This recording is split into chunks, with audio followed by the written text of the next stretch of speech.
Hi everyone, it's been 7 days since my kidney removal surgery, so I just wanted to give a little update as to how I'm doing.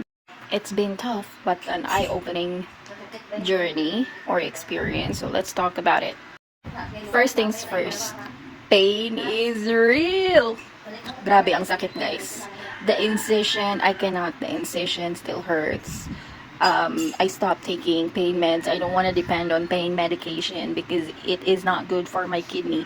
So, I manage it by slow movement. If hindi ko na talaga kaya, then I'll go with paracetamol.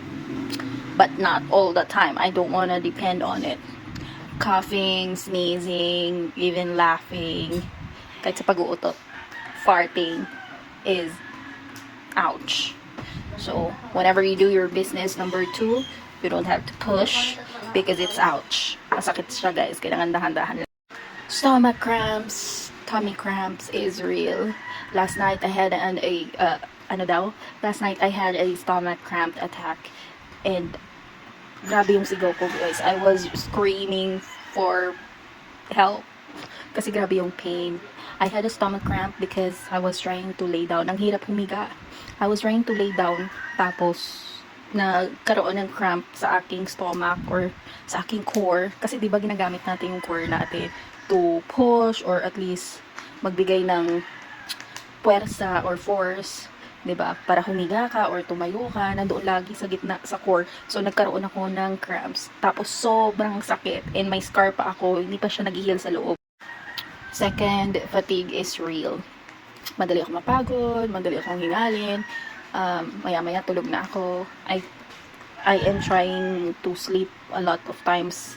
Talagang, all the time. Not a lot of times. All the time, lagi akong tulog.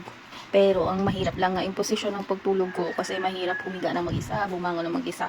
Kasi nandun yung third thing, my stomach still feels bloated and para pa rin siyang maga sa may incision.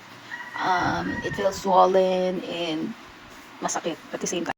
So as much as possible, I'll try to drink a lot of water, a lot of it, and in the morning, I am trying to implement or try new things like drinking fruit juice like apples and vegetable juice like celery and eat a lot of vegetables.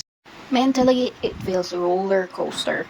Some days I feel motivated, I feel strong, that I'm so ready to face the world. But next thing when I feel the pain, I feel so weak, helpless, and useless. Now, then I feel dramatic when that comes, and I hate it. But you just try to go back to zero, just try to focus on breathing and try to fill your mind with a lot of hope and motivation in the future. What do you want to be? What do you want to do if you heal? And what I learned in this journey, it's been like my first week since my kidney removal surgery, but it's been a year for me since I woke up from coma. So what I learned from this journey is just healing takes time. It's okay to pause. It's okay to feel sad. It's okay to feel useless or worthless. It's okay. Your time will come because God has a reason for you. Ano daw? God has a purpose for you. Why you are still there. For now, I'm taking it easy, listening to my body, and focusing on small wins. Thank you to all the support, prayers, and your kind messages. That really means a lot to me.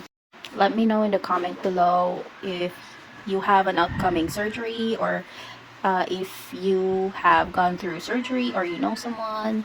What are your experiences?